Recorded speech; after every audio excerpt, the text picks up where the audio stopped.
You know, earlier this week, Lily Pete did another Glass of Water video called Apex Predator, where they mainly talked about the character, or focused on the character, Adagio Dazzling, leader of the Dazzling, aka the Sirens of MLP Friendship is Magic, and the Dazzling, the other Sirens that were the main villains of Rainbow Rocks. They basically go on to say that she was, if not is, one of the only traditional villains that the MLP Friendship is Magic universe has had, but has never gone back to.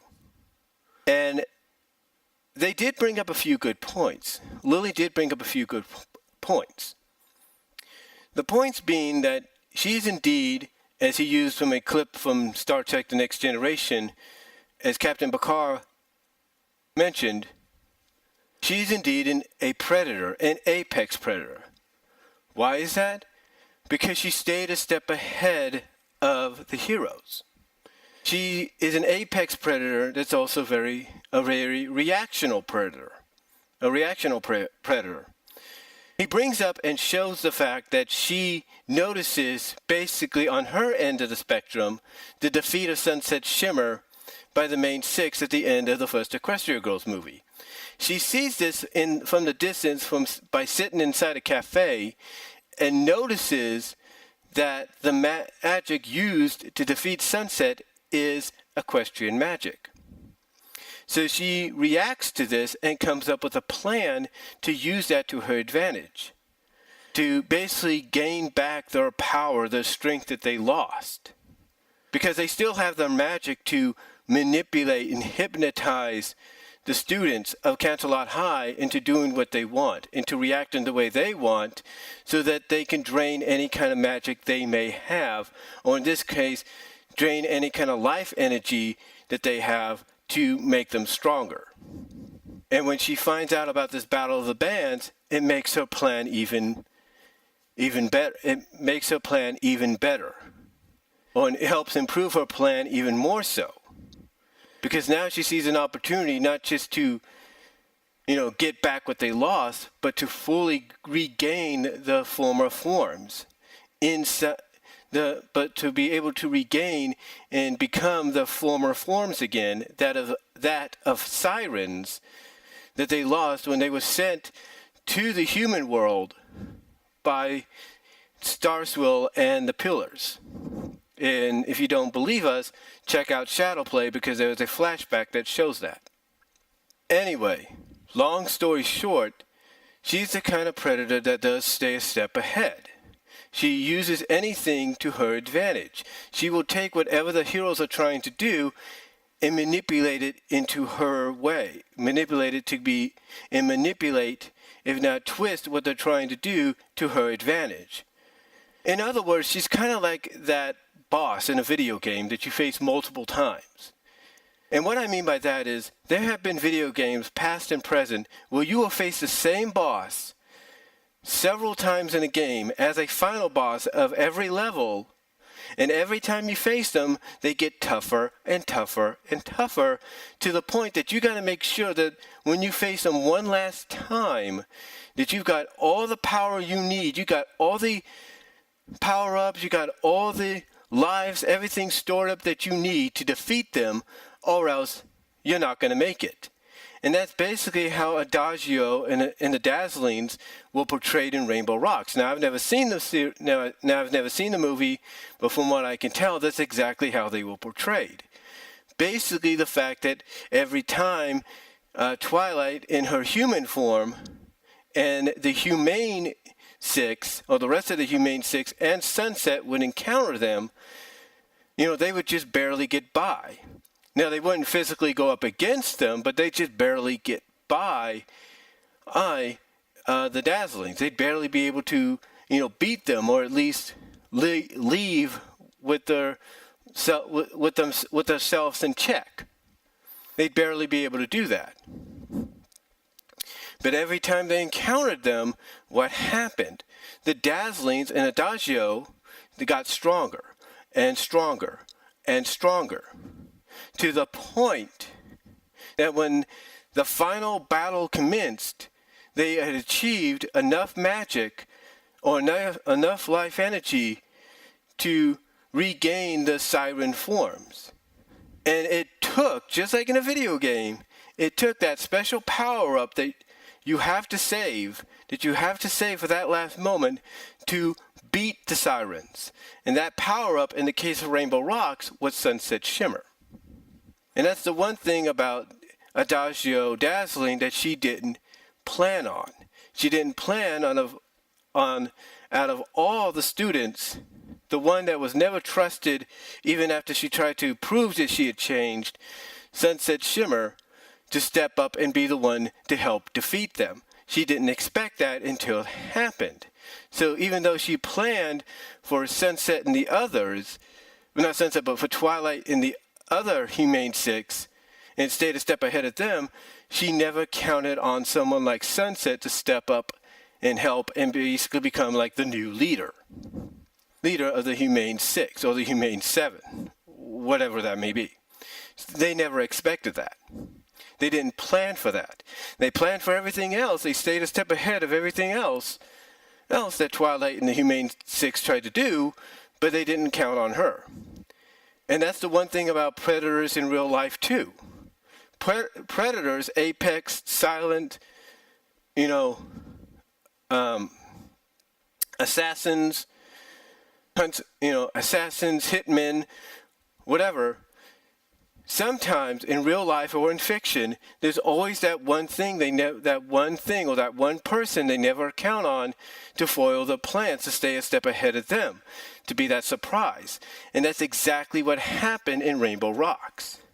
Now, we go back to Adagio Dazzling, and the one thing, like I said earlier, that Lily Pete feels is lost with this kind of a character is you don't get a tradition, is that MLP doesn't have a traditional villain character to really, rely on anymore. They don't have that villain character to say, okay, we need someone to be the antagonist of the main seven or the main six throughout the season. Who can we get? Oh, I know. Let's get Adagio Dazzling. The reason they don't get her is one main reason. The reason they don't bring her back, whether it's Friendship is Magic or Equestria Girls, is for one main reason. That main reason is the exact reason a lot of people fear for Chrysalis. And now let's speak, and speaking of Chrysalis, Lily Pete says there's not many maintained villains or traditional villains and stuff like that. Let me ask you, let me ask Lily this question, or anybody else listening this question. What exactly is Chrysalis then? Is she not a villain? Is Chrysalis not a villain? Is Chrysalis not a villain? Let me ask you that. Is Chrysalis not a villain? Down my finger at the mic there. Again, let me ask you, is Chrysalis not a villain? Again, let me ask you, is Chrysalis not a villain? I think she is, because when you talk about redeemed villains, let me ask you this. Was Chrysalis redeemed yet? Has Chrysalis been redeemed? I ask you that. Has Chrysalis been redeemed? I don't think so. So, how can Lily P say there's no villains or traditional villains when one villain that is not yet to be redeemed and hasn't been redeemed since they premiered or debuted at the end of season 2? How can there not be any maintained or traditional villains? What about Turek? What about him? He was he was teased and hinted at the beginning of season 4, but he was not defeated until the end of season 4. And oh, by the way, he was not redeemed. And what about those one-off antagonists or villains that were only in it for the glory, for the money, for the conning? Antagonists like, Wind Rider from Rarity Investigates, Lightning Dust from that one Rainbow Dash episode with the Wonderbolts. Who else? Iron Will, who recently made a return last season in Once Upon a Zeppelin. Have they Have those one-off antagonists been redeemed? No, they haven't. And I know some people might think, well, you got one more season. That's true. But what if they're not redeemed after that season? What if they're not redeemed? I'm asking you that. Does that not show that MLP has some villains, maybe traditional or non-traditional, one-offs, returns? I'm just saying, Lily. But I will give Lily the benefit of the doubt that I understand where they're coming from. What they're saying when, there hasn't been a villain like Adagio Dazzling since Rainbow Rocks. And that might be true. But I think the closest we got, and I believe maybe Lily brought this up, maybe not, is Starlight Glimmer. Why do I say that? Because Starlight was kind of in that same predatorial category. Hear me out. Now, she wasn't an apex predator when she debuted in Season 5 and throughout. She was more of a silent predator. She was a silent predator that followed and stalked her prey every step of the way or every chance she got, until the moment was right for her to strike. A moment in which Twilight did not see coming. And that's exactly what happened. Starlight debuted at the beginning, and silently, without Twilight or the rest of the main six noticing, followed her and them throughout most of Season 5, stalked them silently like prey until the time was right for her to strike. And that's exactly what she did. Now, true, was she redeemed at the end? Absolutely. Was she given a second chance at redemption and friendship? Absolutely. Has she, as a character, made the best of it and the most of it? Absolutely.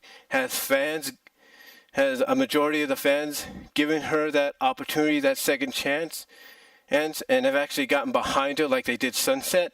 Absolutely. Absolutely. No doubt. No doubt. But even with that said, just because Starlight got redeemed doesn't mean, like I said, there's going to be a lot more redemptions throughout the series before it ends. Because there may not be. I mean, the way they portray Chrysalis and Tyrek, they're the kind that would never be redeemed. We don't know about Rin Rider or Lightning Dust, or any of those characters, Iron Will. Those characters may never be redeemed. The point that I'm trying to get at is this. I see where Lily's coming from when they talk about the fact that, Lily and others are coming from when they say that certain characters should not have been redeemed or given a second chance at friendship because of what they did. I can see that. I can understand that. But what Lily has to understand is the reason they haven't brought Adagio back or Dacia back. I mean, they have so many opportunities to bring that character back. They have next season. They have potentially another Equestria Girls movie or special they could do it in. But here's why. Because whether or not you like the writing staff for both shows, and most of the time it's the same writing staff anyway, whether you like them or you don't, here's the fact. They know that the one thing that has helped make this series a success is the fact that it needs to have established villains and antagonists that are beyond redemption. That no matter how hard you try, they will never allow themselves to be redeemed. They have no good quality. And that even if you attempt to redeem them, it's going to be hard for others to really accept them and accept the fact they've changed. The only good example, as everybody's pointed out, when it comes to that kind of scenario is Sunset Shimmer.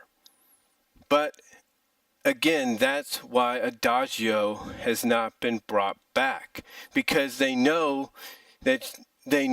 she's the kind of villain that needs to remain the way she is.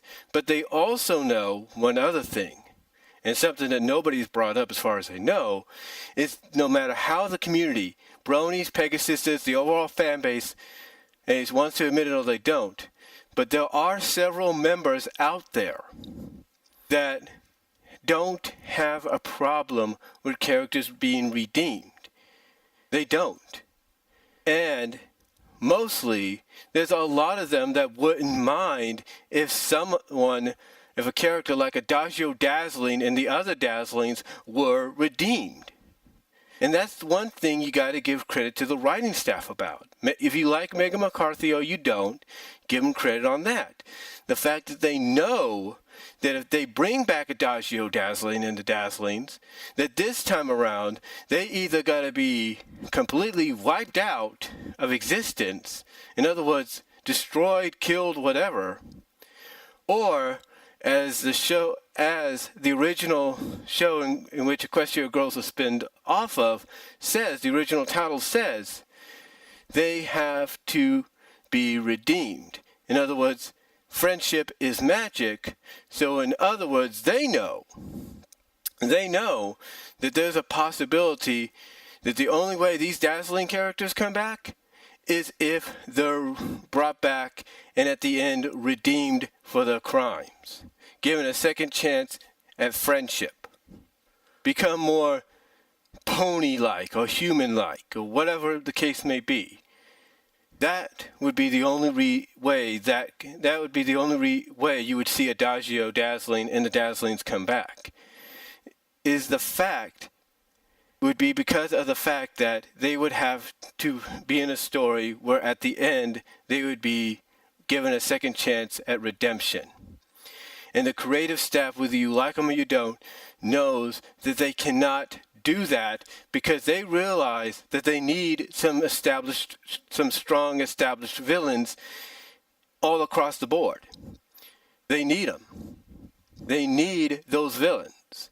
And that's why you haven't seen Chrysalis be redeemed yet. That's why you haven't seen Tyrek, if he ever gets redeemed, be redeemed yet. That's why you haven't seen Rin Rider or Lightning Dust or Iron Will come back. Because you need those kind of antagonists and villains to fill the void left behind by those characters that have been redeemed, that have been given a second chance at friendship. Or you need those kind of villains. I mean, people thought Tempest Shadow would be that kind of a villain, but already, even before the movie came out, not only did Sia's music video spoil what was going to come, but so did a lot of the description and some of the merchandise and books. The fact is, you had a potential great villainous character in Tempest Shadow, and yet you ended up redeeming her after all she had done. And her story's continuing on in an upcoming comic book issue, I think issue 68 or something, of My Little Pony Friendship is Magic, the IDW comic. And we find out more about her there too. But again, getting back on point here, the reason these characters, these villains, these antagonists have not been redeemed yet is they are needed to fill the void. They are needed to fill that void of true antagonists that basically cannot be redeemed. And if they are, it's going to be the kind of redemption that takes them a long time to even make up for. That's why they have not been around or brought back or been put in that situation yet. So, in other words, do I agree with some of what Lily said? Absolutely. I do. But again, everything I've mentioned in response, Lily has to realize is fact as well. And, I get that not everybody agrees with what Lily says, and Lily doesn't agree with everything everybody else says. But the fact of the matter is this. I get where Lily's coming from with Adagio Dazzling. But the reason, again, you haven't seen her brought back is not because you need that traditional villain again. It's because you bring her back. You're pretty much setting her and the other Dazzlings up for redemption. And the writers know that you need a villain like her, and like Chrysalis, and like Tyrek, and even antagonists like Wind Rider, Wind Rider, Lightning Dust, Iron Will, Rarity's fashion rival, Solar Palmer, or whatever her name is, and even the Flim Flam brothers. I'm not sure about them yet. You need those kind of villains or antagonists to fill the void left behind by those that have been redeemed. That's why that's why they haven't brought it back, because they know, as I mentioned earlier, there are fans that are okay with redemptions if done right, that are going to probably expect that if the Dazzlings return, you're going to that they need to be redeemed, that they're going to be redeemed, and that's what's going to happen. That's why they haven't brought them back. So that's really all I have to say on it, folks. Let me know what you think down below. Comment if you like. Lily Pete, if you do listen to this, take your time. Let me know what you think, and I will talk to you all later. Peace out. God bless. Take care. Again, those are just my thoughts in response to Lily Pete's video.